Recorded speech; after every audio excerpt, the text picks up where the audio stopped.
የምጀምረውና እስቲ ምን ማለት እንደሆነ ቢብሊካል ክሪቲሲዝም ትርጉሙ ምንድን ነው ኡስታዝ? እስቲ ታስረዳን ኢንሻአላህ። ኢንሻአላህ መጽሐፉስ በዚህ አጋጣሚ ምን እንደሚል አብረህ አያይዘህ ብትነግረን። በቅድሚያው ጥያቄው የትርጉም ጥያቄ ነው። በቅድሚያ ትርጉም ራሱ ማለት ምን ማለት ነው የሚል ጥያቄ ያስነሳል። ያው እስከሚገባኝ በቀላል አማርኛ ትርጉም ማለት የአንድን ነገር ምንነት በተመለከተ የሚቀመጥ ብይን ማለት ነው። የአንድን ነገር ምንነት በተመለከተ ብይን ሲቀመጥ ትርጉም ይባላል። ይሄ ትርጉም በጠባዩ አንጻራዊ ሊሆን ይችላል። ይሄ ትርጉም ቴክኒካሊ ደግሞ ሁሉንም የሚያስማማ ትርጉም ሊሆን ይችላል። ከዚህ በመነሳት ቢብሊካል ክሪቲሲዝም ምንድን ነው የሚለው ጥያቄ አነሰን በዛም የባይብል ህየሳ ምንነትን የሚቀመጥ ብይን፣ ምንነትን በተመለከተ የሚቀመጥ ብይንን ነው የሚመለከተው። ይህንን ስናነሳ ያው ቢብሊካል ህየሳ የሚለው ጣምራ ቃል ነው። ባይብል እና ህየሳ የሚሉ ነጠላ ቃላት ሰሜሽን ነው፣ ድምር ነው። ባይብል ማለት የክርስትና እና የአይሁድን እምነት አመለካከት የሚገዛ ላዕላይ ሰነድ ነው። እዚህ ላይ ልዩነት የለም። ልዩነት ካለ ልዩነት የሚኖረው ሂስ የሚለውን ቃል በተመለከተ ነው። ስለዚህ የትኩረት አቅጣጫው ሂስ ማለት ምን ማለት ነው የሚለው ጉዳይ ላይ ነው የሚሆነው። በዚህ ረገድ ኢንቫይሮንመንት ውስጥ ማስተውላቸው የተዛነፉ የትርጉም አይነቶች አሉ። ያው በግሌ ጠርዘኛ የምለው የትርጉም መደብ አለ። ጠርዘኛ የምለው የትርጉም መደብ ምንነትን በተመለከተ የሚቀመጠው ብይን የነገሩ ሙሉ ተፈጥሮና ባህሪን ሳይሆን አንድ ጎን ወይም ማዕዘንም ብቻ ታሳቢ በማድረግ ሲነሳ መሰል የትርጉም አቀማመጥ ወይም ትርጉሙን የመደልደል አቅጣጫ ካታጎሪካሊ በጠርዘኝነት ሊመደብ ይችላል። ይሄ በምሳሌ ማየት ይቻላል። ለምሳሌ አንድ መጽሐፍ እያነበብኩ ነበር፣ ሰዎች ልከውልኝ በዚህ በቴክስቹዋል ክሪቲሲዝም ዙሪያ የተጻፈ ነው በሚል ጸሐፊው ያሬድ ሽፈራ ይባላል። የመጽሐፍ ቅዱስ ታሪካዊ መጣጥ የሚል መጽሐፍ ነው እጄ ላይ የደረሰው። እዛ መጽሐፍ ላይ ቅጽ 3 ምዕራፍ 2 ገጽ 39 ላይ ሂስ የሚለውን ቃል ትርጉም አስቀምጧል እና ደካማ ጎን ላይ ያተኮረ አስተያየት በሚል ነው ዲፋይን ያደረገው። ደካማ ጎን ላይ ያተኮረ አስተያየት ነው ሂስ ማለት ብሎ ነው። ያው አንተ ማነህ የሚለው ያጸፋ ጥያቄ እንደተጠበቀ ሆኖ በእኔ ግምገማ መሰረት መሰል ትርጉም ጠባብ አገር በቀል መሰረት ያለው ነው ብዬ ነው ማምነው። በዚሁ በኛው ጂኦግራፊ የታጠረ ኢትዮጵያዊ ትርጉም ነው ብዬ ነው መወስደው።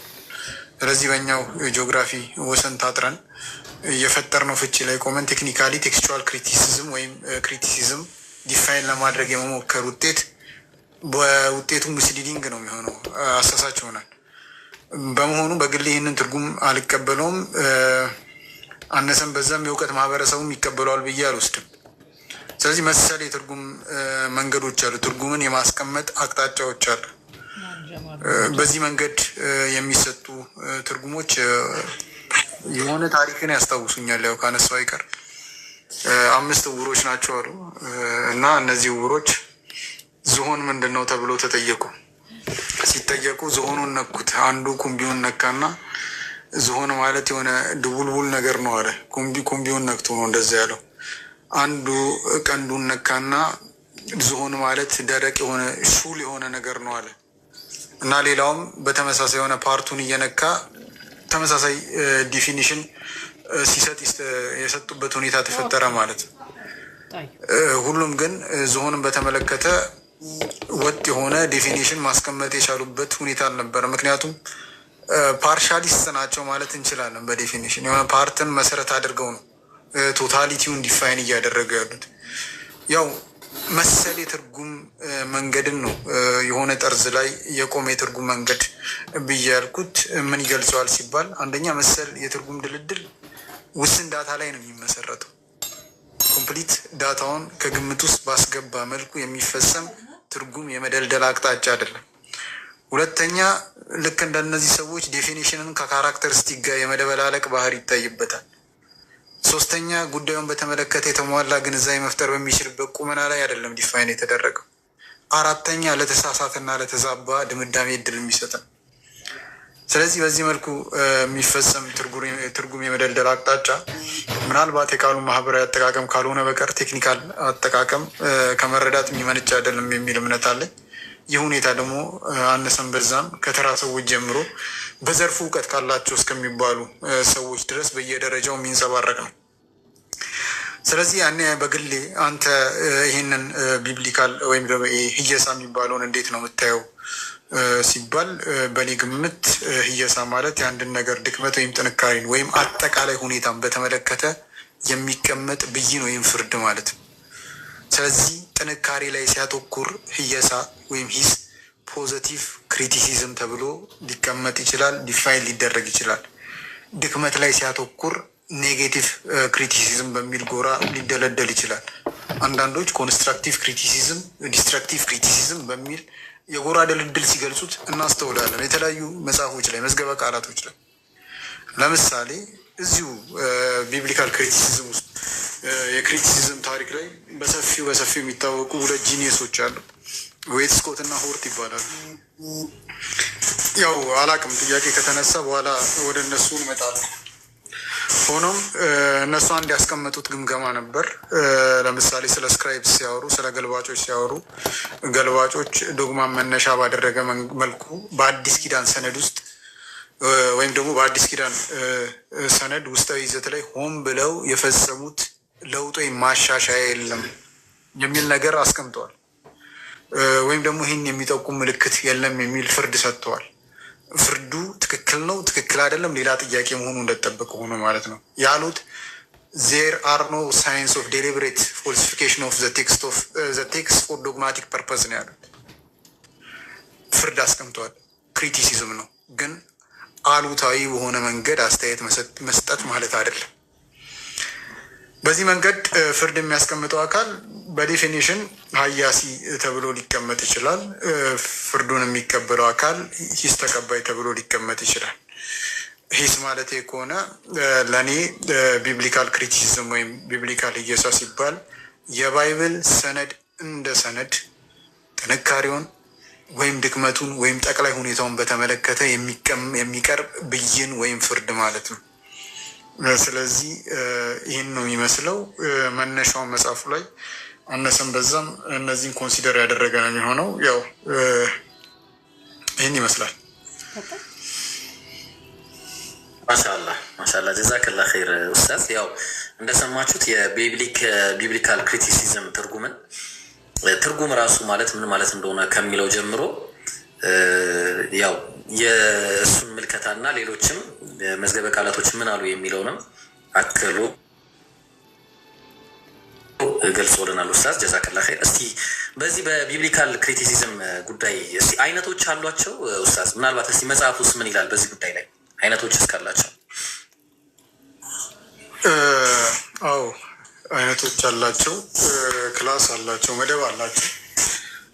ባይብል ላይ የሚደረግን ህየሳ በመደብ ደልድሎ ከማጥራት አንጻር ወይም ከማስቀመጥ አንጻር ቀዳሚ ሆኖ የወጣው ግለሰብ የጀርመኑ የባይብል ሊቅ ዮሐን ጎትፍሪድ አይክሆርን ይባላል። ዮሐን ጎትፍሪድ አይክሆርን ሲሆን በ1787 ዓመተ ልደት ያወጣው መጽሐፍ አለ።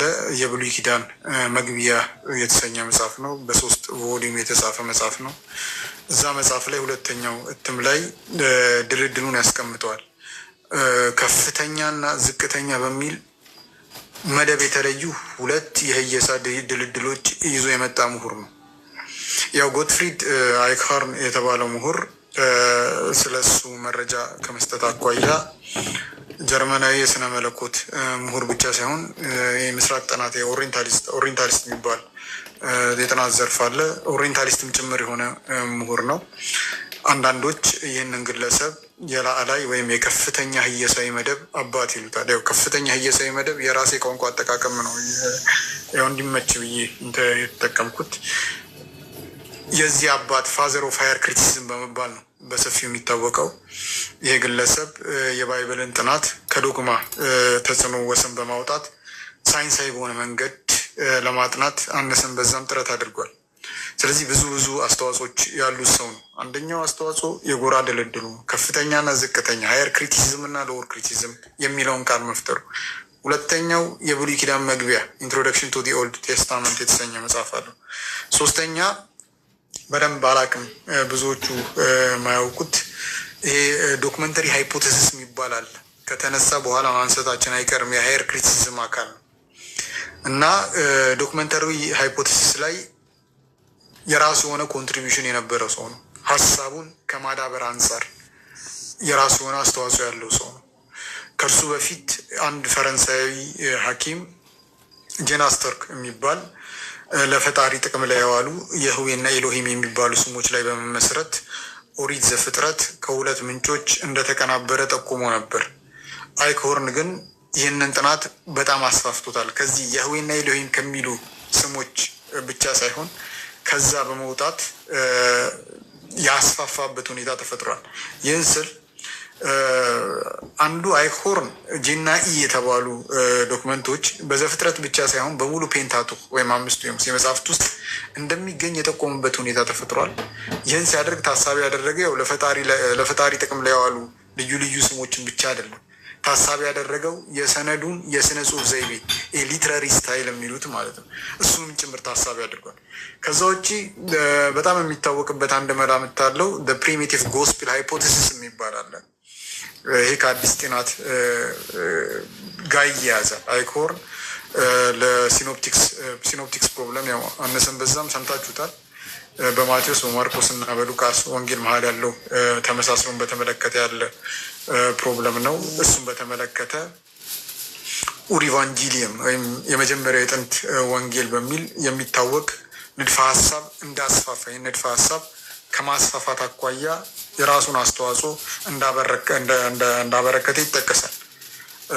ይህንን ስል ሶስቱም የወንጌል ጸሐፊዎች አንድ የጠፋ አረማይክ ምንጭ እንዳለና እነሱም ያንን ምንጭ እንደተጠቀሙ እያንዳንዳቸው በተለያየ መንገድ እንደተረጎሙትና እንዳስተካከሉት ጠቁሟል። ምንም እንኳን ይሄ የተለየ ንድፈ ሀሳብ በኋላ ላይ ይሄ ቱ ሶርስ ሃይፖቴሲስ የሚባል አለ በሁለት ምንጭ መላምት ማርቆስ ፕላስኪው በሚባለው ቢተካም በወንጌላት መሀል ያለውን የስነ ጽሁፍ ግንኙነት ከመረዳት አንጻር ወሳኝ የሆነ እርምጃ የወሰደው ግለሰብ ነው ማለት ነው።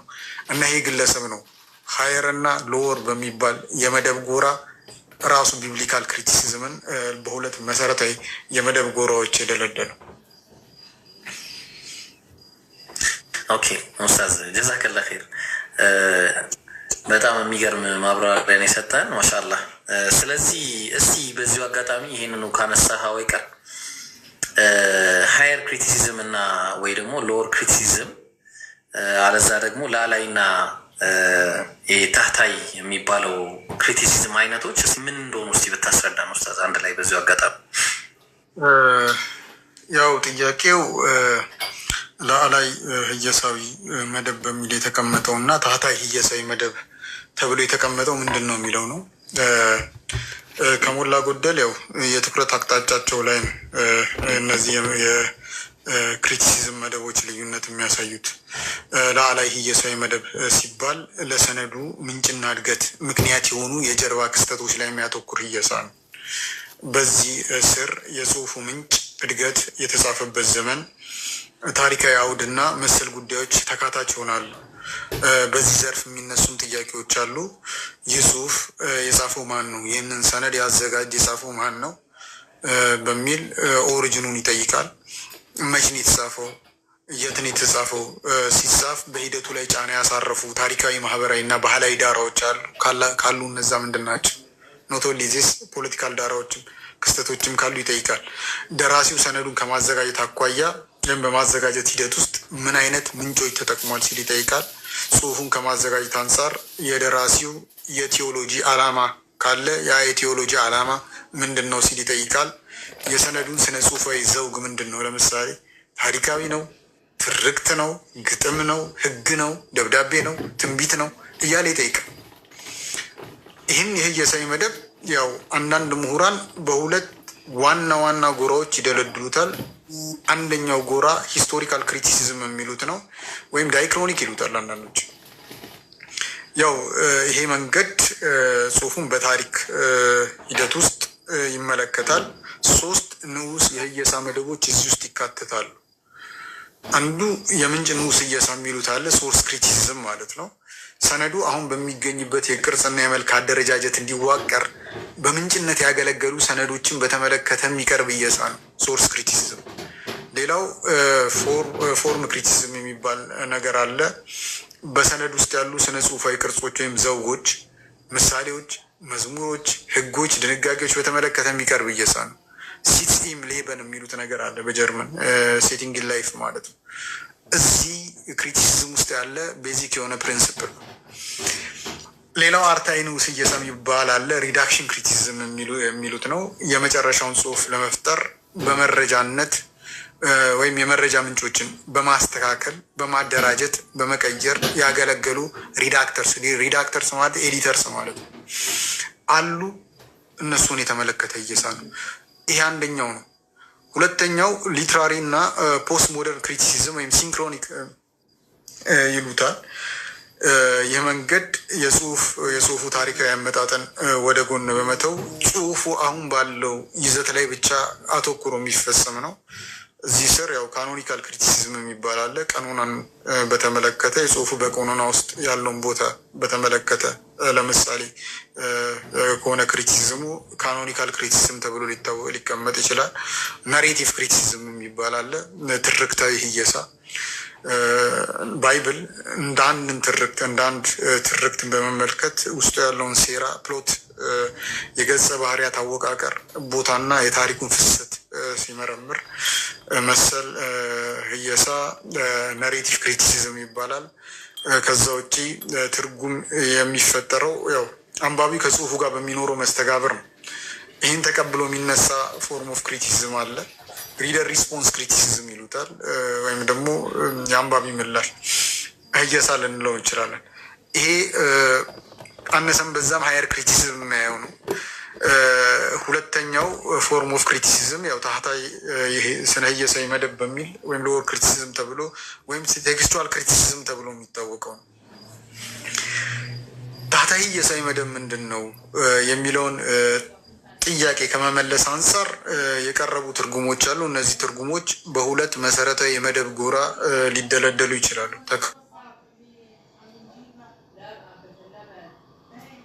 ከፍለው ሊቀመጡ ይችላሉ። ቀዳሚው የፍቺ መደብ ትራዲሽናል በሚል የሚታወቀው ሞዴል ነው። ሁለተኛው ሶሾ ሂስቶሪክ በሚባል የሚታወቀው ሞዴል ነው። ትራዲሽናል የተባለው ሞዴል ያው ቴክስቹዋል ክሪቲሲዝምን ወይም ሎወር ክሪቲሲዝም የሚያይበት አንግል አለ። ይህንን መደብ የሚያየው በቀዳሚ ጸሐፍት የሰፈረውን ቀዳሚ ጽሁፍ አውቶግራፍ ይሉታል። ቀዳሚ ጽሁፍ በተሻለ ጥራት መልሶ ለመገንባት የሚያገለግል ሳይንስና ጥበብ አድርጎ ነው። ይህን ትራዲሽናል ሞዴል በግሌ ሪኮንስትራክሽኒስት ሞዴል ብዬ ብጠራው መርጣለሁ። ይኸው ቃል ሊበልጥ ስለሚገልጸው። እርግጥ ከቅርብ ጊዜ ወዲህ እያየን ያለነው ምሁራዊ እድገት ኦሪጂናል አውቶግራፍ ከሚለው ይልቅ አውስጋንግ ቴክስት ይሉታል። አውስጋንግ ቴክስት ማለት የሁሉም አሁን በህይወት የተረፉ እደ ክታባት ቅድመ አያት የሆነውን ጥንታዊ እደ ክታብ መመለስ ወደሚለው ሽግግር እያሳየ ነው። ከአውቶግራፍ ይልቅ ያንን ሪኮንስትራክት እናደርገዋለን ነው። ይህ የህየሳ መደብ ለረጅም ጊዜ የምሁራንን አመለካከት ገዝቶ የቆየ ሞዴል ነው። ሁለተኛው ሶሾ ሂስቶሪክ ሞዴል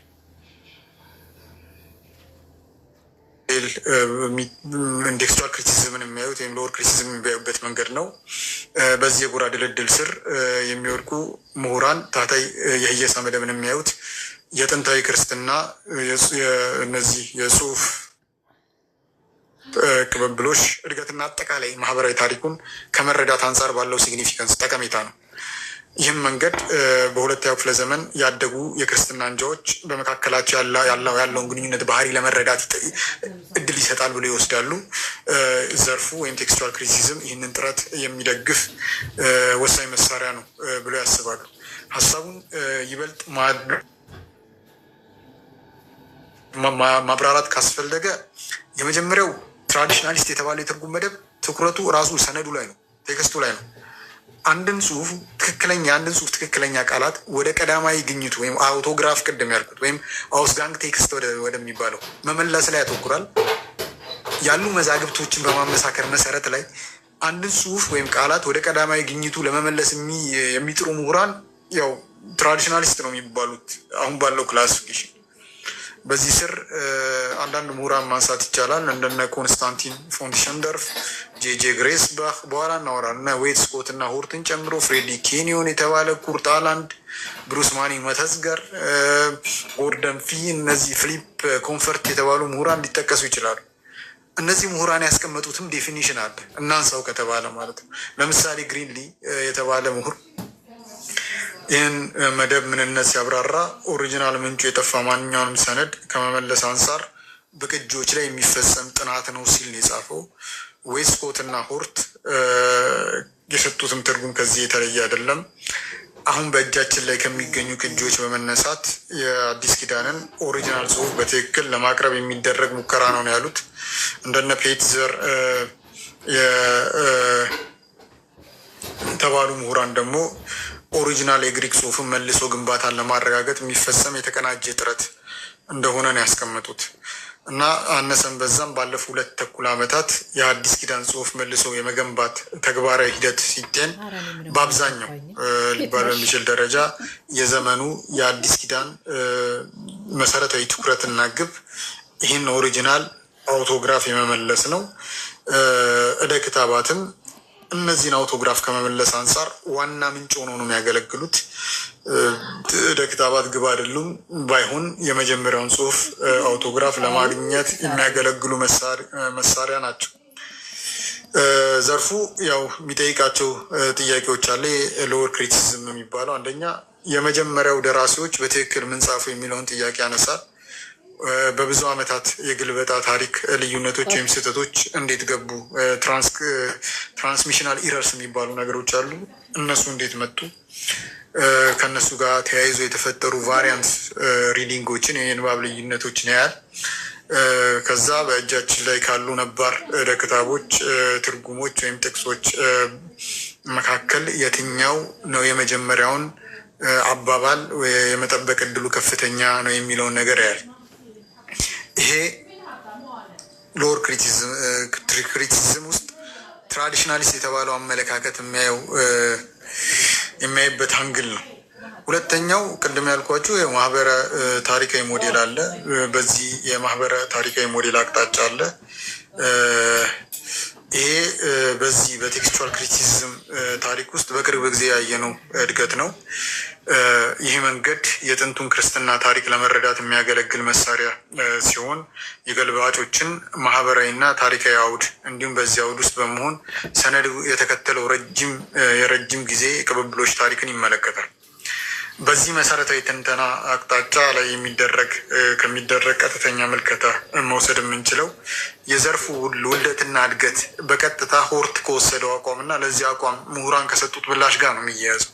ዌስኮት እና ሆርት ያስቀመጡት አለ። ስለ እነዚህ ምሁራን በኋላ ከተነሳ እንመለሳለን። ዌስኮት እና ሆርት ቅድም እንዳነሳሁት ያሉት ገልባጮች ዶግማን መነሻ ባደረገ መልኩ በአዲስ ኪዳን ውስጣዊ ሰነድ ላይ ሆን ብለው የፈጸሙት ምንም አይነት ማሻሻያ የለም ወይም ደግሞ ይህን የሚጠቁም ምልክት የለም ብለዋል። ዜር አር ኖ ሳይንስ ኦፍ ዴሊብሬት ፎልሲፊኬሽን ኦፍ ቴክስት ፎር ዶግማቲክ ፐርፐስ ሲሉ ይህን ተከትሎ ኤልደኔፕ የሚባል ምሁር ዘ ቴዎሎጂካል ቴንደንሲ ኦፍ ኮዴክስ ቤዛ ኢንአክትስ በሚል ያወጣው ሞኖግራፍ ነበር እና እዚህ ሞኖግራፍ ላይ ከላይ የቀረበውን የሆርት ግምገማ ጥያቄ ውስጥ ከቶታል። የሰነዱ ዋና መከራከሪያ ይሄ ምዕራባዊ ዝርያ፣ ስለ ቴክስት ታይፕ በኋላ ከተነሳ እመጣበታለሁ። ዝርያ ማለት ምን ማለት ነው? የሰነድ የጽሁፍ ዝርያዎች አሉ፣ ምን ማለት ናቸው የሚለውን ያው ኢንሻላህ ካነሳ ነው እናየዋለን። እና ይሄ ምዕራባዊ የሰነድ ዝርያ አካል የሆነውና 5ኛውን ክፍለ ዘመን አውድ ወክሎ በሁለት ቋንቋዎች በግሪክ እና በላቲን በተጻፈው የኮዴክስ ቤዛ የሐዋርያት ስራ ክፍል ውስጥ 40% ያህል የጽሁፉ ንባብ ግልጽ በሆነ መንገድ ጸረ አይሁድ ዝንባሌ ይታይበታል የሚል ነገር አስቀምጧል። ይህን ተከትሎ ቀላል የማይባል ቁጥር ያላቸው የቅርብ ጊዜ ምሁራን የኤፕን ፈለግ የተከተሉበት ሁኔታ ተፈጥሯል። ጆሴፍ ሪየስ ካምፐስ የኮዴክስ ቤዛይ የሐዋርያት ሥራ መልእክት ከአሌክሳንድሪያ ዝርያ ጋር ማነጻጸር የቻሉ ሲሆን ሰነዱ የርዕዮተ ዓለማዊ ጣልቃ ገብነት እንደተንጸባረቀበት የተቀበሉበት ሁኔታ ተፈጥሯል። ሌላው የዘርፉ እድገት የተወከለው በበርት ኤርማን ነው። በርት ኤርማን ባዘጋጀው ጥናት አማካኝነት ነው።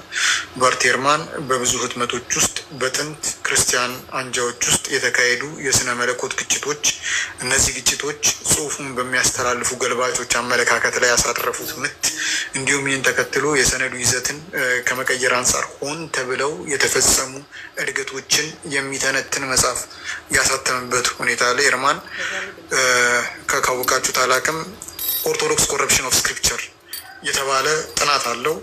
በዚህ ጥናቱ ዋና ማጠንጠኛ ገልባጮች መናፍቅ በሚል ከደለደሏቸው አንጃዎች አመለካከት ህዝቡን ለመጠበቅ ሲሉ የሰነዱን ቃል ሆን ብለው ይቀይሩ እንደነበር ነው። እንደ ኤርማን ገለጻ የዚህ የታህታይ ስነ ጽሑፋዊ እየሳ ዋና ጠቀሜታ ገልባጮች እንዲያሉ ለውጦችን እንዲያደርጉ ገፊ የሆኑ ርዕዮተ ዓለማዊና ምሁራዊ አውዶችን ሪኮንስትራክት ማድረግ ነው፣ ዳግም መመለስ ነው። እስከዚህ ድረስ ነው። ኦሪጂናሉን አውቶግራፍ ከመመለስ አንጻር ቀላል ለማይባል ጊዜ በምሁራን አማካኝነት ሲካሄድ የቆየውን ቅድም የጠቀስኩትን ትራዲሽናል ተብሎ የሚታወቀውን ህየሳ በጠባብነት ነው ኤርማን የሚፈርጀው። ይህ መንገድ የጥንቱን ጠቅላይ የክርስትና ታሪካዊ አውድ የሚዘነጋና ውስን መሆኑን ነው የሚገልጸው። ለኤርማን ገልባጮች በሰነድ ውስጥ ያደረጓቸው ለውጦች ብዙውን ጊዜ የራሳቸው ማህበራዊ ታሪካዊ አውዶችን ያንጸባርቃሉ። እነዚህ ለውጦች በመመርመር አንድ ሰው በንድፈ ሀሳብ ደረጃ የተፈጠሩባቸውን አውዶች እንደገና ሪኮንስትራክት ማድረግ ይችላል፣ መገንባት ይችላል። በዚህ መንገድ ሲታይ ያው ለሆርት እና ለሌሎች እንደነበሩት የንባብ ልዩነቶች ኦሪጂናል ጽሑፍን ወደ ኦሪጂናል አውቶግራፉ ወይ ወደዛ በሚወስድ መንገድ ላይ የተጋረጡ እንክርዳዶች ብቻ አይደሉም፣ ይልቁንም የጥንት ክርስቲያናዊ እንቅስቃሴን ጠቅላይ መልክ የሚወክሉ ጠቃሚ መስል ማስረጃዎች ናቸው ብሎ ያምናል። ዕደ ክታባትም ያው የጥንቱ ክርስትናን ማህበራዊ ዓለም ለመረዳት እድል የሚሰጡ መስኮት ሆኖ ያገለግላሉ የሚል አቋም አለው። አሁን በሚገኝበት የእድገት ደረጃ ማህበራዊ ታሪካዊ ሞዴል ዋና ዓላማ ይኸው ነው ማለት ነው። ከዚህ በኋላ እነ ዴቪድ ፓርከር ተነስተዋል። እነዚህ ግለሰቦች ቀስቃሽ የሆኑ ጽሁፎች የጻፈ ግለሰብ ነው። እንደውም በፓርከር ግምገማ መሰረት በርካታ የክርስቲያናዊ ዕደ ክታቦችን ከመገምገም በመነሳት እነዚህ ዕደ ክታባት እነዚህ ጽሁፎች ቅድመ ጽሁፋዊ ቅርጾች እና የአርታዎት ደረጃዎች መኖራቸውን ይጠቅሳል። እንደውም እሱ የሚያስቀምጠው ምንድን ነው? ሊገኝ የሚችል አንድ ነጠላ አውቶግራፍ ወይም ኦሪጂናል ጽሁፍ የለም የሚል ሀሳብ እስከ ማቅረብ የደረሰበት ሁኔታ ተፈጥሯል። ከዚህም እየተነሳ የህየሳ ዋና ዓላማ ያው ኦሪጂናሉን አውቶግራፍ ከማግኘት በመውጣት የቅብብሎሽ ታሪካዊ ሂደቱን መፈተሽ መሆን አለበት የሚል ነው። ከሞላ ጎደል ያው ይህንን ካልም በቂ ይመስለኛል። በዚህ በሀይርና ሎርድ ክሪቲሲዝም ምንነትን በተመለከተ ማሻአላህ ጀዛኪላህ ኡስታዝ። ያው እንግዲህ ጥያቄው እንደሰማችሁት ነው እና ሀይርና ሎርድ ክሪቲሲዝም ወይ ደግሞ ላይ እና ታህታይ የሚባለው ክሪቲሲዝም ምን ማለት እንደሆነ በሰፊው ነው የተብራራለን። ኢማጅን እንግዲህ መጽሐፉ ተገኝቶ ቢነበብ ደግሞ ምን አይነት እውቀት ሊገኝ እንደሚችል ቅድም ኡስታዝ አንድ ነገር አንስተ ነበረ፣ ሶርስ ክሪቲሲዝም አንስተ ነበር እና በዚህ ጉዳይ ላይ አንዳንድ ሰዎች አሉ እና የዮሐንስ ወንጌሉ ያው የተጻፈው በኖሲዝም ወይም ደግሞ ኖሲሶች የተጽዕኖ ማዕቀፍ ውስጥ ነው የሚል ረብ የለሽ ሙግት አለ እና እስቲ ይህንን እንዴት ታየዋለህ? በምን አይነት እይታ ነው ሲያንተ የምታየው? ኡስታዝ ምን ትላለህ? ያው ለዚህ ጽሁፍ ያለኝ መጋለጥ ወይም ኤክስፖዠር አዲስ አይደለም። ለዚህ አባባል ያለኝ ኤክስፖዠር አዲስ አይደለም።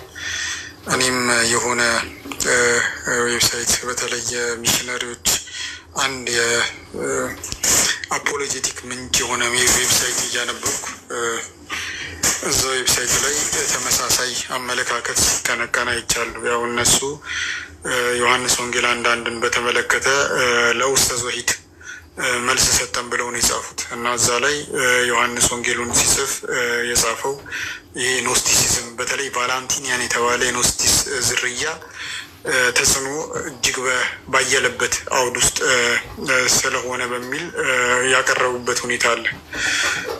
ይህም መከራከሪያ ሳይ አንደኛ ይህንን ጽሑፍ የጻፈው ሰው መሀይም እንደሆነ ነው የተረዳሁት፣ ወይም በጉዳዩ ላይ ያለው መረጃ የተሳሳተና የተዛባ ነው።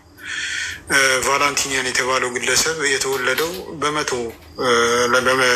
ላይ ነው፣ ሁለተኛው ክፍለ ዘመን ማለት ነው። ዮሐንስ ወንጌል አሁንም ድረስ የእነሱ ምንጮች እንደሚናገሩት ዮሐንስ ወንጌል የተጻፈው ከዛ በፊት ነው ብለው ነው እየተከራከሩ ነው ያሉት። አሁን ባለው ደረጃ አንዳንዶች ከ85 እስከ ምናምን ያደርጉት ከ85 መነሻው አድርገው ቢሄዱ ግን ከ110 አያልፉ ከክርስቶስ ልደት በኋላ ማለት ነው አያልፉም። ሄዱ በ110 እንኳን ተጻፈ የሚለውን ግምገማ ምንወስድ ያኔ ቫላንቲኒያስ የተባለው ግለሰብ እድሜው 10 ነበር። የተወለደው በመቶ አይዲያው ገና ዴቨሎፕ አላደረገም። መቼም በ10 ዓመቱ ነው ይህን አመለካከት ሲያራምድ የነበረ የሚል መሰረት የሌለው የመሀይም ክርክር ይኖራል ብዬ አላስብም እና ይህ ፍጹም የተሳሳተና የተዛባ ነው በዚህ አጋጣሚ ለመግለጽ። አይ ኡስታዝ እና ያው ትምህርት ይወስዱበታል ብለን ተስፋ እናደርጋለን። እና እሺ ወደ ዋናው ፖይንታችን እንመለስና ኡስታዝ ትራንስሚሽናል ስህተት ምንድን ነው ማለት እስቲ እንዴትስ ነው የሚፈጠረው አፈጣጠሩና ምንነቱን ብትነግረን ኡስታዝ። ያው ትራንስሚሽናል ኤረርስ የሚለውን ጉዳይ ከማየታችን በፊት መጀመሪያ ማንሳት ያለብን ትራንስሚሽን ራሱ ማለት ምን ማለት ነው፣ እንዴት ነው የምንረዳው የሚለው ነገር መቅደም አለበት የሚል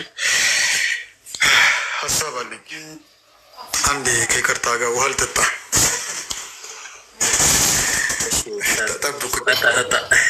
ጠጣ እስከሚጠጣ ድረስ ያው ፎሎ አድርጉ ኢንሻላህ። በትውልድ ቅብብሎች ውስጥ የሚፈጸም መልእክትን ከአንድ ምንጭ የመቅዳትና ወደ ሌላ አዲስ ሰነድ የማስፈር ስክራይባል ክንውንን ነው ትራንስሚሽን የሚሉት።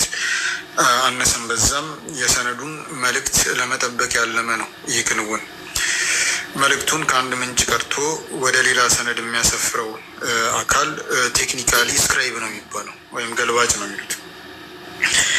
የአዲስ ኪዳንን ሰነድ ከማዘጋጀት አንጻር ስክራይቡ መልእክትን የሚቀዳበት የመጀመሪያ ሰነድ ለጥናት እንዲመቸን ሶርስ ኤ ብለን ልናስቀምጠው እንችላለን።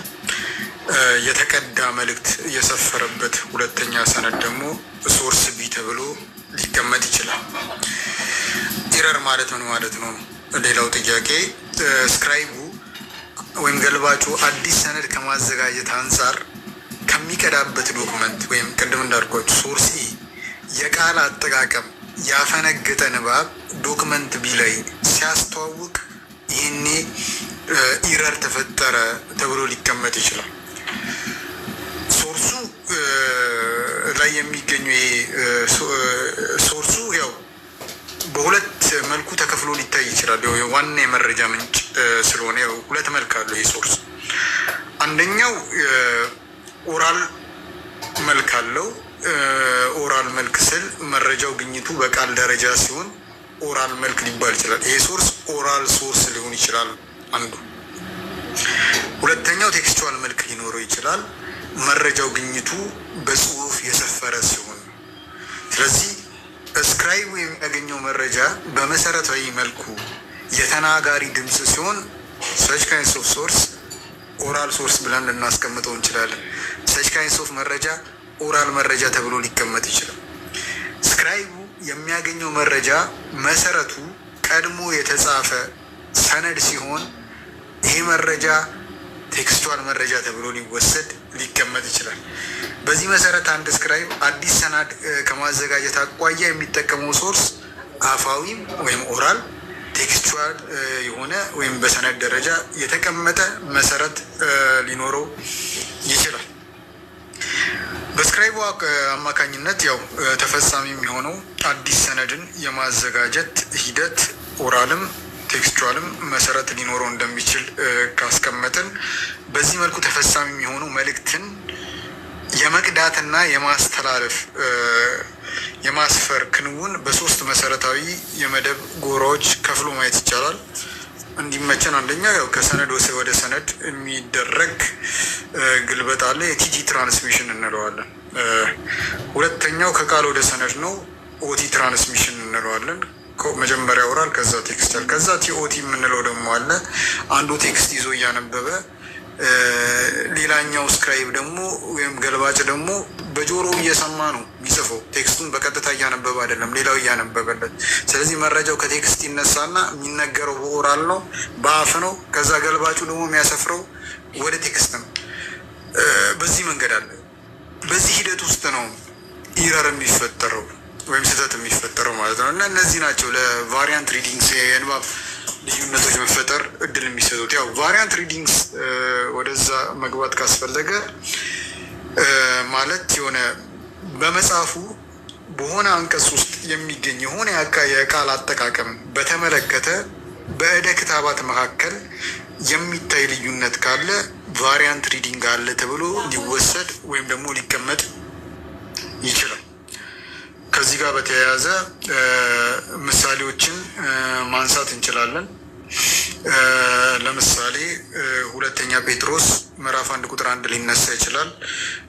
ይህ አንቀጽ ይህንን ሁለተኛ ጴጥሮስ ምዕራፍ 1 ቁጥር 1 የያዙ እጅግ በርከት ያሉ ዕደ ክታባት አሉ።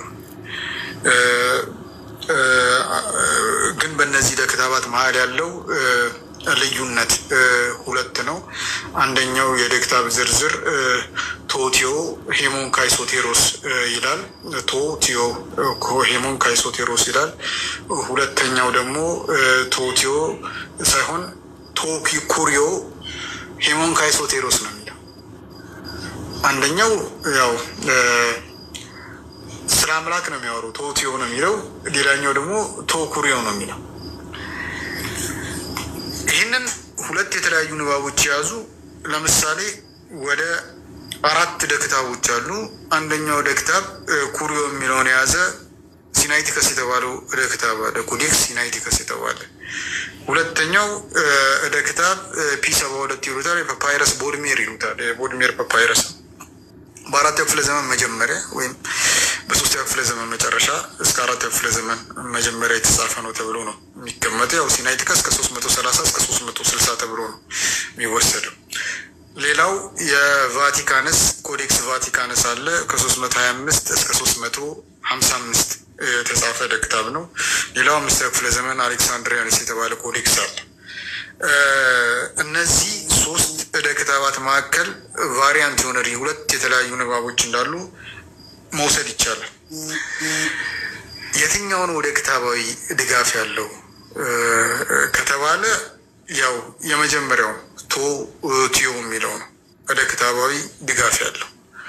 ቶኩሪዮ ጌታ የሚለው ሳይሆን አምላክ የሚለው ነው። ያው ክርስቲያኖች ከዚህ ጋር ተያይዞ ያው ይህንን በመናገሬ ምናልባት ሰርግና ምላሽም ሊሆናቸው ይችላል። የኢየሱስን አምላክነት የሚናገር አንቀጽ ምናምን፣ ግን እሱም በሌላ ታይትል የሚታይ ጉዳይ ነው። ፋክቱን ግን ማስቀመጥ ስላለብን ነው እዚህ ጋር ፋክቱን ማስቀምጠው። እነዚህ ቫሪያንት ሪዲንጎች አሉ። ለምሳሌ እንደ ቫሪያንት ሪዲንግ ሊወሰድ ይችላል። ይሄ እንዴት ሊፈጠር ቻለ ተብሎ ሲጠየቅ መልሱ ከገልባጮች አጻጻፍ ጋር በተያያዘ ነው። ቅድም እንዳልኩት ከትራንስሚሽናል ኤረር ጋር። ይህም ሲባል ገልባጮች ወይ ሆን ብለው ካልሆነ ደግሞ ተሳስተው እንደ ምንጭ ከተጠቀሙበት ዕደ ክታብ የተለየ ንባብ አስተዋውቀዋል ማለት ነው። ይህም ከቀዳሚ ከሶርሱ የቃል አጠቃቀም ያፈነገጠ አጻጻፍ ወይም ደግሞ የንባብ ዝርያ ቴክኒካሊ ኢረር ተብሎ ሊቀመጥ ይችላል። ምሁራን ይህንን በሁለት መሰረታዊ ካታጎሪ ነው ከፍሎ የሚያስቀምጡት። አንደኛው ኢንቴንሽናል የሚሉት ኢረር አለ። ምክንያቱም ምንም ይሁን ምን ጸሐፊው ሆን ብሎ ዴሊብሬትሊ የሰነዱን መልእክት ሲለውጥ ይሄ ኢረር ኢንቴንሽናል ነው የሚሉት፣ ሆን ተብሎ የተፈጸመ ነው። ይሄ ለቴዎሎጂ ዓላማ ተብሎ ሊፈጸም ይችላል። ይሄ ግራመርን ለማስተካከል ወይም ሌላ ዲፊከልቲን ከመጽሐፉ ዞር ለማድረግ ወይም ለመጥረግ ተብሎ ሊፈጸም ይችላል። ይሄ ኢንቴንሽናል ተብሎ ሊወሰድ ይችላል። ሁለተኛው አንኢንቴንሽናል ተብሎ የሚወሰድ ነው። ያው መጽሐፉን በዚህ ጉዳይ ላይ በደንብ ያወራል፣ ስለ ሁለቱም፣ ስለ ኢንቴንሽናልም ስለ አንኢንቴንሽናል ኢረር መጽሐፍ በደንብ ያወራል። እነዚህን ሁለት ኢረሮች በተመለከተ ያው እነ ብሩስ መተዝገር እና በርት ኤርማን የጻፉት መጽሐፍ አለ ለመመልከት ያህል። ለምሳሌ ዘ ቴክስት ኦፍ ኒው ቴስታመንት ኢዝ ትራንስሚሽን ኮረፕሽን ኤንድ ሪስቶሬሽን የሚል መጽሐፍ አላቸው። እዛ መጽሐፍ ላይ 251ኛው ገጽ ላይ በሰፊው ነው የሚያወሩት። ማንሳት እንችላለን። ለምሳሌ አንኢንቴንሽናል ከተባለው ካነሳው አይቀር ለምሳሌ ኢረር አራይዚንግ ፍሮም ፋውልቲ ሳይት ብሎ የሚያስቀምጡት አለ። ጥንታዊ ደክታባት ሲጻፉ አነሰም በዛም በግሪክ አንሻል ሌተር ወይም ደግሞ የአብይ ቃላት አብይ ሆሄያት ነው የተጻፉት። ብቻ ሲጻፉ ደግሞ ስክሪፕቶ ኮንቲኒያ ነው፣ የተቀጣጠለ ጽሁፍ ነው ሲጻፍ የነበረው እና የቃላት መመሳሰል ብዙ ጊዜ ይፈጠራል። ለምሳሌ ሲግማን በካፒታል ሲ ሌተር ይጽፋሉ። ይህ ሲግማ የተባለው ቃል ወይ ከቴታ ወይ ከኦሚክሮን ጋር ሊመሳሰልባቸው ይችላል፣ በግሪክ ማለት ነው። ይሄ በግሪክ ላይ ብቻ የተወሰነም አይደለም፣ ሂብሩ ላይ ማየት ይቻላል። ለምሳሌ ዳሌትና የሂብሩ ቃል ዳሌትና ሬሽ ይመሳሰላሉ ካየናቸው። አማርኛውን ገ ነው የሚመስሉት፣ አማርኛ ገ የሚለው ቃል እሱ ነው የሚመስሉት። ስለዚህ አንዱ አሁን ዳሌትን ያየ መስሎት ሬሽን ሲጽፍ ሬሽን ያልኩት ሬሽን ሲጽፍ የንባብ ልዩነት ሊፈጠር ይችላል። ዳሌት ያየ መስሎት ነው። በዚህ መንገድ የተፈጠሩ ችግሮች አሉ። ለምሳሌ መጽሐፍ ቅዱስ ወይም ባይብል ላይ ማንሳት እንችላለን። ዘፍጥረት 10:4 ላይ የሆኑ ቡድኖችን ዘፍጥረት ምዕራፍ 10 ቁጥር 4 ላይ ዶዳኒም ይላቸዋል። ዶዳኒም ነው የሚላቸው። አንደኛ ዜና 1:7 ላይ ደግሞ እነዚሁ ሰዎች ዶዳኒ ማለት ነው የሚላቸው፣ ኦዳኒም ነው የሚላቸው። በእንግሊዝኛ ያው ባህር ነው ምንት የሚሉት ኦዳኒም በሚል ነው የሚቀመጠው። መሰል ስህተት አዲስ ኪዳን ላይም እናስተውላለን። ለምሳሌ አንደኛ ጢሞቴዎስ 3:16 ላይ ኪንግ ጄምስ ቨርዥን ካያችሁት ቀጥታ እንግሊዝኛውን ብታዩት ጎድ ዋዝ ማኒፌስትድ ኢን ፍሌሽ ይላል። NIRV ላይ ደግሞ ገብታ ካየው ጎድ አይደለም፣ ጎድ በሚለው ቦታ ጂሰስ ብሎታል። ጂሰስ ወይም ሂ በሚል ነው ያስቀመጠው። ኮንቴክስቹዋሊ ነው ጂሰስ የሚሆነው። አፒርድ ኢን ፍሌሽ። ለምን ይሄ ተፈጠረ ሲባል ያው ጎድ የሚለው እና እሱ በሚለው ኢየሱስን ወክሎ ማለት ነው። እሱ ሂ አፒርድ በሚለው ያለው የቃላት አጠቃቀምን ማየት እንችላለን። ሲናይቲከስ የመጀመሪያ እጅ ጽሁፍ እና የአሌክሳንድሪያንስ የመጀመሪያ እጅ ጽሁፍን ስንመለከተው ኦሚክሮን እና ሲግማ ነው ጥቅም ላይ ያዋሉት። ያው ብሪዚንግ ማርክ ስላለ ሆስ ተብሎ ነው የሚነበበው። ሆስ ከተባለ ደግሞ ማን ነው? ኢየሱስ ማለት ነው። የተስተካከለው ጽሁፍ ላይ ደግሞ ካየነው የሲናይቲከስ የተስተካከለ እና የአሌክሳንድሪያንስ የተስተካከለ ካየነው ያስተካከሉ አካላት ኦሚክሮንን ቴታ አድርገውታል። ቴታ ሲያደርጉት ቴታ እና ሲግማ ነው የሚመጣው። ይሄ ደግሞ ኖሚና ሳክራ ነው፣ ዲቫይን ኔም ነው የሚሆነው ማለት ነው። ስለዚህ ቲዎስ ወደሚል ይቀየራል። ስለዚህ ቫሪያንት የሆኑ ሪዲንጎች አሉ። ይሄ ከምን ጋር ነው የሚያያዘ? ያው ቅድም እንዳልኩ ኢረር አራይዚንግ ፍሮም ፋልቲ ኦፍ ሳይት ከሚሉት ሌላ አይነት ስህተት አለ። ከትራንስሚሽናል ኢረር ጋር የሚያያዝ አንኢንቴንሽናል መደብ ውስጥ የሚወድቅ ኢረር አራይዚንግ ፍሮም ፋልቲ ኦፍ ሂሪንግ የሚሉት አለ። ገልባጮች በተለይ ጽሁፍ እየተነበበላቸው ሰነድ ሲያዘጋጁ አንዳንድ ቃላትን ሊያምታቱ ይችላሉ። ይህ ሁኔታ አንድን ድምፅ የሚወክሉ ወይም ሁለት ወይም ከዚያ በላይ የሆኑ የፊደል ዝርዝሮች ከመኖራቸው ጋር በቀጥታ የሚያያዝ ነው። ለምሳሌ ሂብሩን ቴክስት ካየው አሌፍ እና አይን ይመሳሰላል። አንድ ድምፅ ነው የሚወክሉት። አጻጻፋቸው ቢለያይም ድምፁ ግን አይለያይም። ታውና ቴትን መውሰድ እንችላለን። ግሪክ ላይም ከመጣን እና ኦሚክሮን እና ኦሜጋን መውሰድ እንችላለን። ስለዚህ ኦራል ትራንስሚሽን ከሆነ ኬዙ ሰነዱን የምናስተላልፍበት መንገድ ከሞላ ጎደል ከቃል ወደ ጽሁፍ ከሆነ አንዱ አንባቢና ተናጋሪ ነው፣ ሌላው አድማጭና ጸሐፊ ነው። ተናጋሪ የሆነን ቃል ሲናገር ያንን ቃል የሚወክሉ ብዙ ፊደሎች ሲኖሩ ከዚህ ጋር ተያይዞ በተለያዩ ፊደሎች የተወከሉ ተመሳሳይ ንባቦች ሲኖሩ ይህም ቫሪያንት ሪዲንግ ወይም የንባብ ልዩነቶችን ሊፈጠር ወይም ሊያስከትል ይችላል። ስለዚህ መሰል ተመሳሳይ ድምፅ ያላቸው ግን የተለያዩ ፊደላትን የመተካት ሂደት አነሰን በዛም ቴክስቹዋል ክሪቲኮች ሆሞፎኒ ይሉታል። ስለዚህ መጽሐፉም ስለዚህ ጉዳይ ያወራል። ሆሞፎኒ ብቻ አይደለም፣ ሀፕሎግራፊ፣ ሊቶግራፊ የተባሉ ኢረሮች አሉ። ስለነሱም በሰፊው ይናገራል።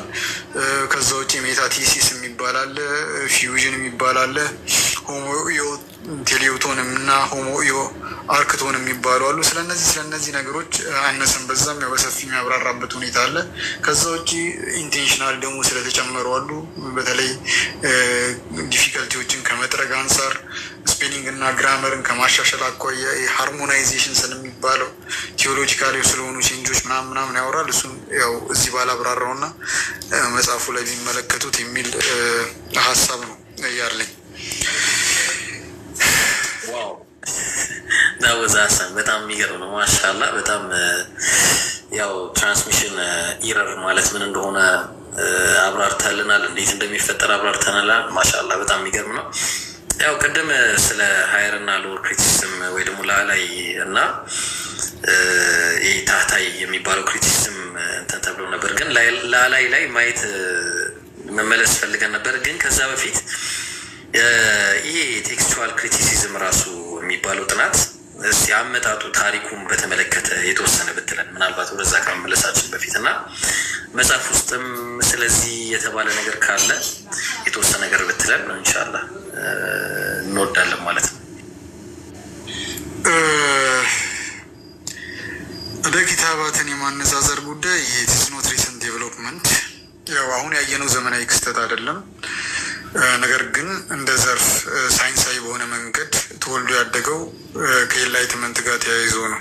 በተለይ በ18ኛው እና በ19ኛው ክፍለ ዘመን ጋር እዛ ውስጥ በተካሄዱ ለውጦች ነው። ይህ እድገት ምንድን ነው? ያው መጽሐፉ ላይ ይበልጥ ተብራርቷል። ግን ከጠየቀኝ አይቀር ከ1516 ጀምሮ እስከ 19ኛው ክፍለ ዘመን ድረስ በስልጣን ላይ ነበረ የግሪክ አዲስ ኪዳን ሰነድ ነበር። ይህንን ቴክስተስ ሪሴፕተስ ይሉታል። ይሄ በደች ምሁሩ ራስመስ አማካኝነት የተጠናከረ ነው።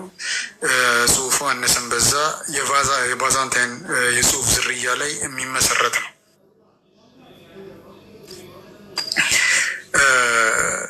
በ18ኛው ክፍለ ዘመን ቅድም ተካሂዱ ያልኳቸው ለውጦች ቴክስተስ ሪሴፕተስን ለፈተና ያጋለጡ እድገቶች ያየንበትም ወቅት ሆኖ ተመዝግቧል። ከዚህ ጋር በርካታ ምሁሮች የተነሱበት አግባብ ነው የነበረው። ለምሳሌ በወቅቱ በ1734 አካባቢ ዮሐን አልብሬክት ቤንጌል የተባለ ምሁር ተነስቷል።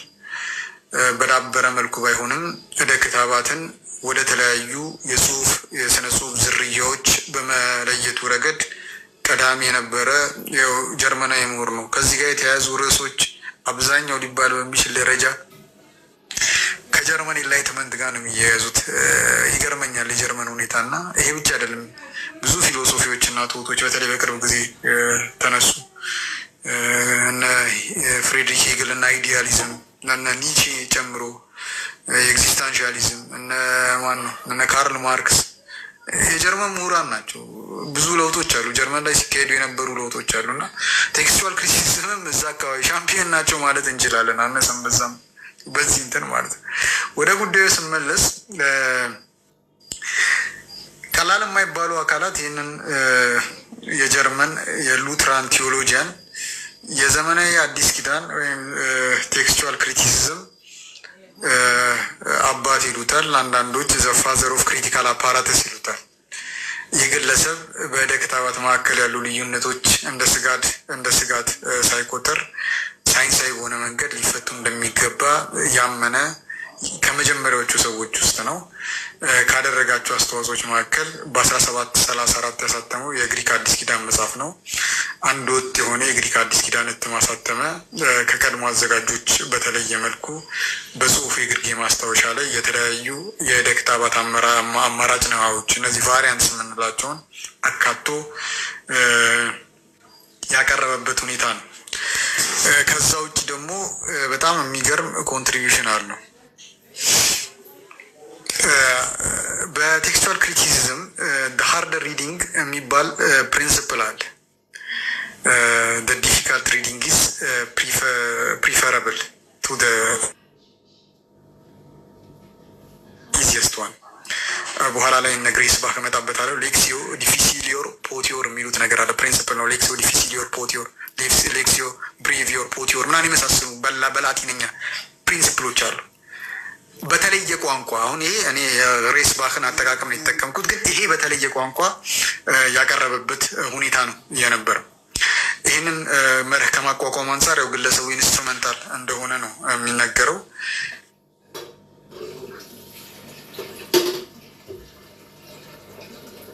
በኋላ ላይ የመጡ ገልባጮች ሰዎች አንቀጹን በቀላሉ እንዲገነዘቡ ከማሰብ በመነሳት ከባባድ ነገሮችን የማቅለል ወይም የማስተካከል ልማድ ነበራቸው ይላል። ስለዚህ ያልተስተካከለ ወይም ከባዱ ንባብ ኦሪጂናል የመሆን እድሉ ሰፊ ነው ወይም ከፍ ያለ ነው እና ይህ መርህ ዛሬም ድረስ በቴክስቹዋል ክሪቲሲዝም ጥናት ውስጥ እጅግ ወሳኝ ህግ ነው። ከሱ ቀጥሎ ታሪኩን አነሳና ይቀር የቴክስቹዋል ክሪቲሲዝምን የሚነሳው ግለሰብ ዮሐን ያዕቆብ ሬስባህ የተባለው ነው። ከ1770 እስከ 1810 የነበረ ምሁር ነው። የቤንጌልን የጽሁፍ አይነቶች ይበልጥ ያጠራ ነው።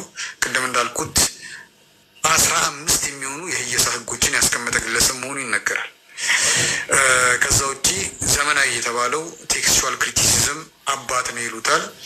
ያው የእሱ ወሳኝ ሀሳብ ሆኖ የሚወሰደው ወደ ክታባት ወይም ማኑስክሪፕት በዘፈቀደ የተሰበሰቡ አይደሉም። የራሳቸው ፋሚሊስ ቤተሰቦች አሏቸው። እነሱም በሶስት ከፍሏቸዋል። ቴክስት ታይፕ በሚባል ያው አሌክሳንድሪያን ቴክስት ታይፕ አለ የሚባል አለ። አሌክሳንድሪያ ስነ ጽሁፍ ዙርያ፣ ዌስተርን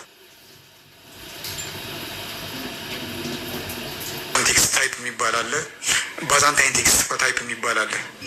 ይህንን የምደባ ስርዓት እያሰፋ ነው ግለሰቡ። ከዛ ውጭ ያደረገው የግሪክ አዲስ ኪዳን ሂሳይት ወይም ክሪቲካል ኤዲሽንስ የሚል ከዚህ አንጻር ያደረገው ኮንትሪቢሽን ነው። ግሬስ ባህ ከመጀመሪያዎቹ ሳይንሳዊ የግሪክ አዲስ ኪዳን እትሞች አንዱን ያዘጋጀበት ሁኔታ ነው የነበረው። ኖቭም ቴስታሜንቱም ግሪሴ በሚል የመጀመሪያውን እትም በ1774 እስከ 1775 ከዛ በኋላ ክለሳውን ከ1796 እስከ 1806 አድርጓል። ይሄ እትም የራሱ የሆኑ ፊውቸሮች ነበሩት። አንደኛው ፊውቸር አወቃቀሩ ነው። ወደ ክታባትን መሰረት ባደረገ መልኩ እንደ አዲስ የተዋቀረ የግሪክ ጽሁፍ ነው። ሁለተኛ እነዚህ ቫሪያንት ሪዲንግስ ቅድም ከትራንስሚሽናል ኢረር ጋር ያነሳናቸውን የሚያሳይ ክሪቲካል አፓራትስ ነበረው። ሶስተኛ የተወሰኑ ንባቦችን ለምን እንደመረጠ የሚገልጹ ማብራሪያዎች ነበሩ አስቀምጧል። የግሬስ ባህ ሌላው ኮንትሪቢዩሽን ቅድም ያልኳቸው ነው። ቴክስቹዋል ክሪቲሲዝም ላይ ህጎችን ካነንስ የምንላቸው ነገሮች አሉ።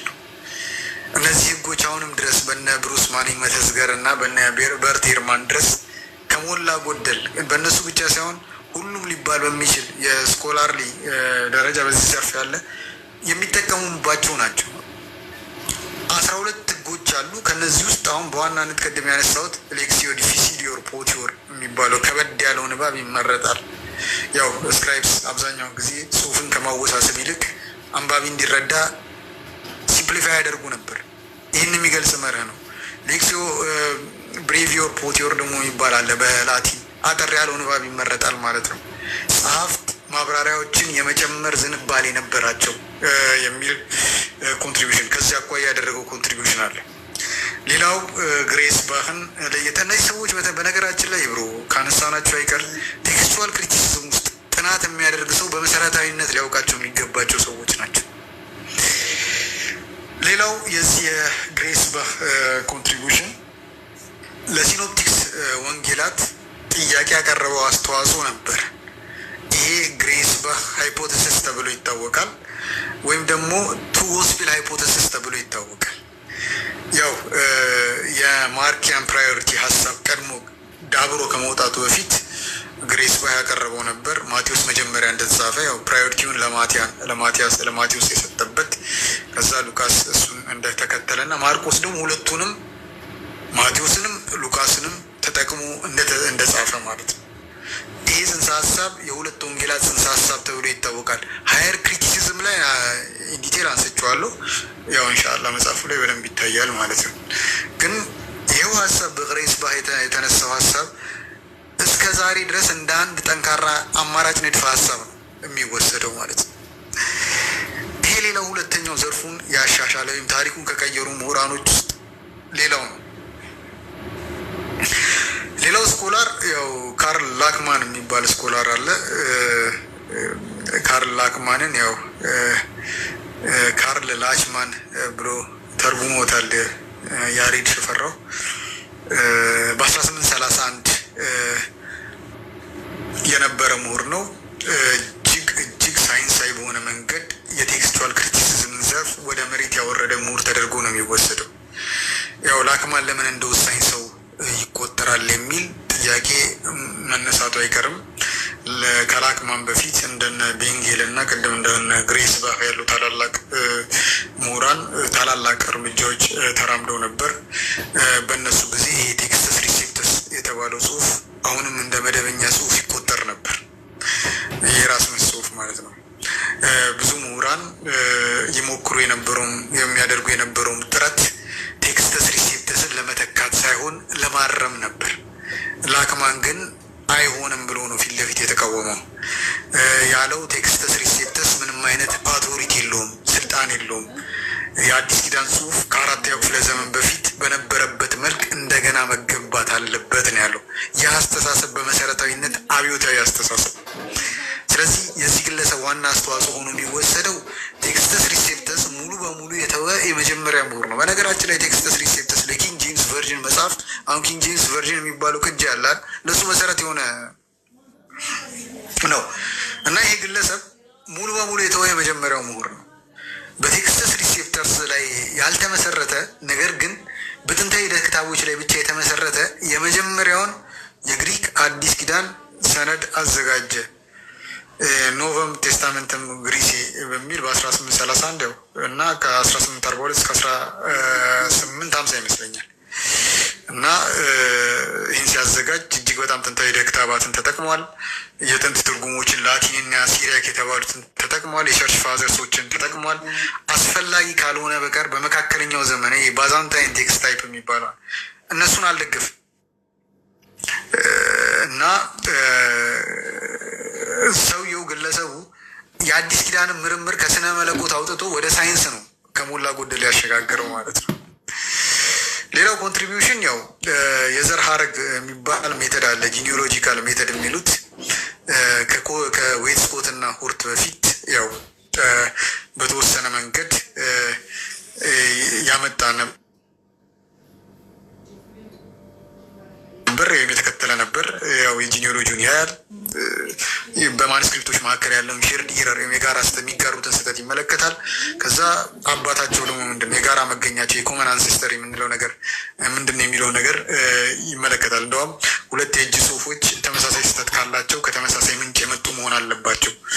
ስለዚህ የእጅ ጽሁፎች መቁጠር ትርጉም የለውም፣ ዋናው ነገር ጥራትና ዝምድና ነው የሚል ነገር አቅርቧል። ይህ አቅጣጫ በኋላ ላይ ለተነሱት ዌትስኮት እና ሁርት ራሱን የቻለ ምቹ ሁኔታ የፈጠረበት ሁኔታ አለ። ስለዚህ ግለሰቡ ሪኮንስትራክሽኒስት ነው። አዲስ ኪዳን ጽሁፍ መጀመሪያ በነበረበት አግባብ ለመመለስ ያለመ ጽሁፍ ነው እና ይሄ ነው። ሌላው ኮንስታንቲን ፎን ቲሸንደርፍ የሚባል ምሁር አለ። ኮንስታንቲን ፎን ቲሸንደርፍ በጣም ፌመስ ነው። በብዙ ጊዜ ሰምታችሁ ከሆነ ኮዴክስ ሲናይቲከስ ሲነሳ ከዚህ ሰነድ ጋር ተያይዞ ነው የሚነሳው። ምክንያቱም ኮንስታንቲን ፎን ቲሸንደርፍ ነው ይህ ማኑስክሪፕት ያገኘው። ኮንስታንቲን ፎን ቲሸንደርፍ በ1815 እስከ 1874 በቴክስቹዋል ክሪቲሲዝም ዘርፍ እንደ ታላቅ ምሁር ይቆጠራል። የእሱ አስተዋጽኦም ቴክስተስ ሪሴፕተስ ከዙፋኑ እንዲወርድ ምቹ ሁኔታ ፈጥሯል። ያው የእሱን ኮንትሪቢሽኖች በሶስት መደቦች ተከፍለን ልናየው እንችላለን። አንደኛ ዲስከቨሪው ነው፣ አዳዲስ ክታባትን ዲስከቨር አድርጓል። ሁለተኛ ጽሁፎችን የማንበብ ክህሎት ነበረው። ከአርታው አኳያም የሰራቸው ስራዎች ነበሩ። አዳዲስ ክታባትን ከማግኘት አንጻር ያው ከቲሸንደርፍ በፊት ቤተክርስቲያን ተጠቀምበት የነበረው የግሪክ አዲስ ኪዳን ጽሁፍ በአብዛኛው የተመሰረተው በ12ኛው ክፍለ ዘመን ወይም ከዚያ በፊት በተጻፉ ብራና ጽሁፎች ላይ ነበር። ቲሸንዶርፍ ግን ኦሪጂናሉን ወይም ትክክለኛውን ቃል ለማግኘት በመጀመሪያዎቹ የቤተክርስቲያን ክፍለ ዘመናት የተጻፉ ሰነዶችን ማግኘት እንዳለበት ስለተቀበለ ይህን ለማሳካት የሚያስችል እንቅስቃሴ ኒሪስት ላይ ለማካሄድ የወሰነበት ሁኔታ ነው የነበረው። ህይወቱን በሙሉ ማለት ይቻላል የአውሮፓን ቤተ መጻሕፍትን ሲያስስ ነው ያሳለፈው። ያው በሌብነት የተወነጀለ ሰው ነው። በሌብነት መወንጀሉ እንደተጠበቀ ሆኖ ያው ኮዴክስ ሲናይቲከስ የእሱ ትልቅ ስኬት ነው። ግለሰቡ ከ1844 እስከ 1859 ባለው የጊዜ ወሰን ውስጥ በሲና ተራራ በሚገኘው የቅዱስ ካትሪን ገዳም ውስጥ ይህን የ4ኛው ክፍለ ዘመን ዶክመንት ወይም ክታብ ሲናይቲከስን አገኘ። የሲናይቲከስ አሁን ባለው ንጽጽር ላይ ያው በሰፊው ስትጠቀሙበት ያለው እጅግ ወሳኝ ከሚባሉ ዕደ ክታባት 2 ዕደ ክታባት ውስጥ አንዱ ነው፣ ከቫቲካንስ ጋር ማለት ነው። ከዛ ውጪ በርከት ያሉ ዕደ ክታባቶችን ከማንም በተሻለ ያከማቸ ግለሰብ ነው።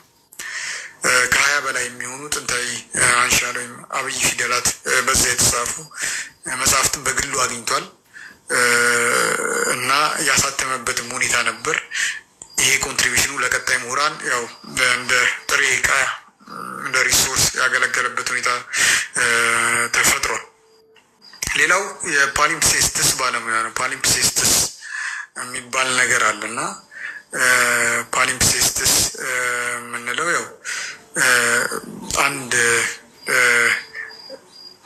በቆዳ ላይ የሆነ ጽሁፍ ሲጻፍ ያንን ጽሁፍ ፍቀውት ወይም አጥበውት ሌላ ጽሁፍ ይደርቡበታል። በዚህ መንገድ የተጻፉ ዕደ ክታባት አሉ። በመሰል ዕደ ክታባት ላይ ግለሰቡ ባለሙያ እንደሆነ ነው የሚወሰደው ማለት ነው። ከዚህ ጋር በተያያዘ ማንሳት የምንችለው በፓሊምፕሴስትስ ጎራ የሚደለደል አንድ ማኑስክሪፕት አለ። ኮዴክስ ኤፍሬሚ ሪስክሪፕተስ የሚባል ማኑስክሪፕት ማለት ነው። ዕደ ክታቡ የአጻጻፉን ታሪክ ስንመለከት የአጻጻፍ ታሪክ የሚያሳየው በ12ኛው መቶ ክፍለ ዘመን የባይብል ጽሁፍ ይዞ የነበረ ቆዳ እንዲታጠብና ጽሁፉ እንዲለቅ ከተደረገ በኋላ በ4ኛው ክፍለ ዘመን ሲኖር ከነበረው የሶሪያዊ ቸርች ፋዘርስ የተወሰዱ 38 ትምህርቶች እንዲጻፉበት ተደርጓል። በወቅቱ ያው የጽሁፍ ቁሳቁሶችን የማግኘት ጉዳይ እጅግ በጣም አስቸጋሪ ከመሆኑ ጋር በተያያዘ ያው መሰል አሰራሮች በሰፊው ትግበራ ላይ የሚውሉበት ሁኔታ ነበር።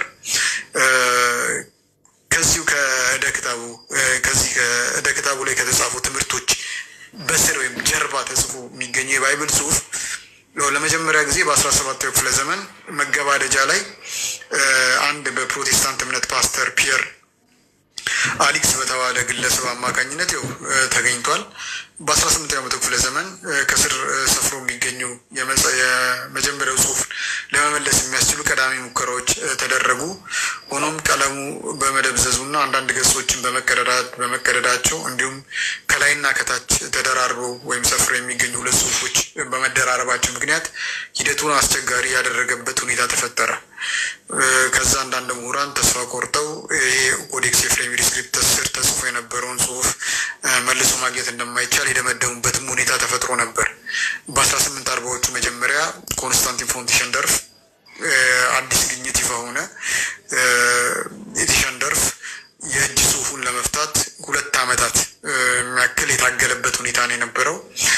ሌሎች ኬሚካሎችን በመጠቀም መሰረት ላይ ቀዳሚ ጽሁፉን ለማግኘት ያደረጉት ጥረት ያለ ስኬት ሲጠናቀቅ፣ ቲሸንደርፍ ግን ጽሁፎችን ከመለየት አንጻር የሄደበት ርቀት ስኬታማ ነበር። ይህ የሆነ ያው ጥንታዊ የግሪክ አንሻል ፊደሎችን በተመለከተ ያለው እውቀት እጅግ በጣም ጥልቅ ስለነበር ነው። ግለሰቡ ብርሃንን በመጠቀም ከመጀመሪያ ጽሁፍ ስር ሰፍሮ የሚገኝ ሌላ ጽሁፍ በጥንቃቄ መለየት ችሏል። በ1843 እና በ1845 ዓመተ ልደት የተመለሱ ጽሁፍ ከማሳተሙ ጋር ተያይዞ በዓለም አቀፍ ደረጃ ዝናን ሊያገኝ የቻለበት ሁኔታን ነው የነበረው እና ከዚህ ጋር በተያያዘ ይታወቃል ማለት ነው ኮንስታንቲን ፎን ቲሸንደርፍ። ሌላው ልክ እንደ ቀድሞ እንደነ ሬስባህ ሁሉ መሰረታዊ የተባሉትን እነ ቅድምን ያነሷቸው ሌክሲዮ ብሬቪ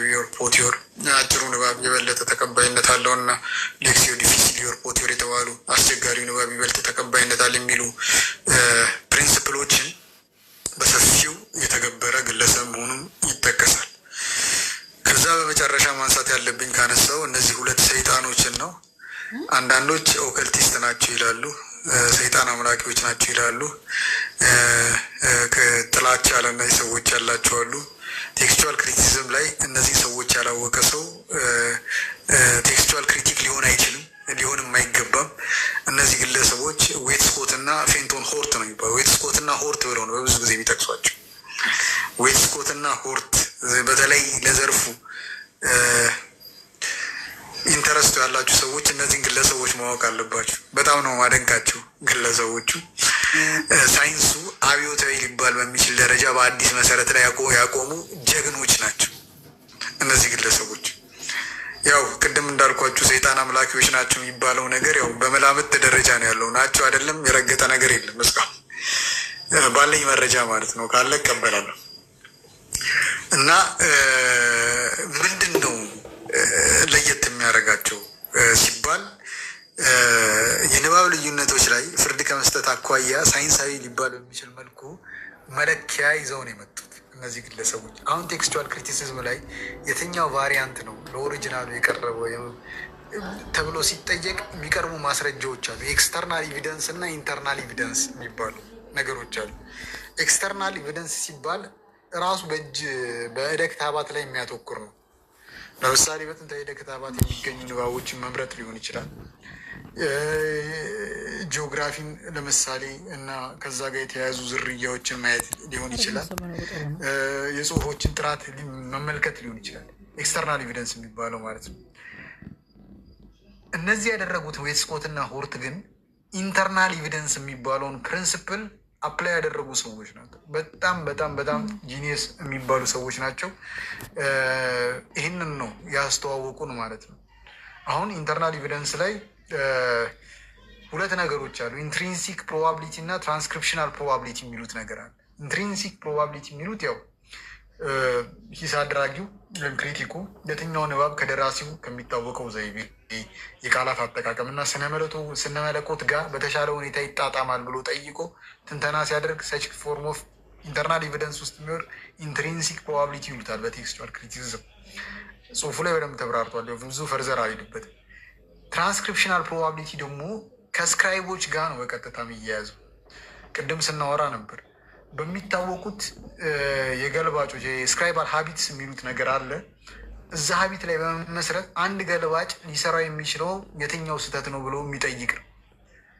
ይሄ ፕሪንሲፕል አፕላይ የተደረገው ያየ ነው። ኢቭን እርግጠኛ አይደለሁም ክሬት ያደረጉትም ዌት ስኮት እና ሆርት ይመስሉኛል። ይህንን ፕሪንሲፕል ማለት ነው በንድፈ ሀሳብ ደረጃ ያስተዋወቁ ዘርፉን ፋንዳሜንታሊ የቀየሩ ሰዎች ናቸው። ያው ከዛ ውጭ የዝርያ ድልድል አቅጣጫ በተመለከተ የቫሪያንት ድልድል አቅጣጫን በተመለከተ የዝርያ የቫሪያንት ድልድል አቅጣጫን በተመለከተ ሞደስ ኦፕራንዴ የዚህ ሞደስ ኦፕራንዴ የቀየሩ ናቸው። ጂኒዮሎጂካል ሜተድ የሚባል አለ። እሱን ያስተዋውቁ ናቸው። ከዌት ስኮት እና ሆርት በፊት የተሻለው ንባብ የት ነው ተብሎ ሲጠየቅ እሱን ከመምረጥ አንጻር በሰፊ የተለመደ አካሄድ ማንስክሪፕት ይቆጠርና በሺዎች የሚቆጠሩ ማንስክሪፕቶች ካሉ ያው በሺዎች የሚቆጠሩ የባዛንታይን እደ ክታባት ስላሉ እና በቁጥር ጥቂት የሆኑ የአሌክሳንድሪያን ዝርያ እደ ክታባት ስለነበሩ በአብላጫ ድምፅ የባዛንታይን እደ ክታብ ንባብ ያሸንፍ ነበር። ለኦሪጂናሉ የቀረበው የባዛንታይን ነው ተብሎ ዌት ስኮት እና ሆርት ይህንን ሁሉ ነው የቀየሩት። ያው እደ ክታባት ልክ እንደ ቤተሰብ የየራሳቸው የዘር ሀረግ እንዳላቸው ተከራከሩ። 500 እደ ክታባት ከአንድ የጠፋ ወላጅ በሉት ወይም ከዛ የተቀዱ ከሆነ እንደ 500 ድምፅ አይቆጠሩም፣ እንደ አንድ ድምፅ ነው የሚቆጠሩት። እደ ክታባትን በጽሁፍ ዝርያ ከፈሉ።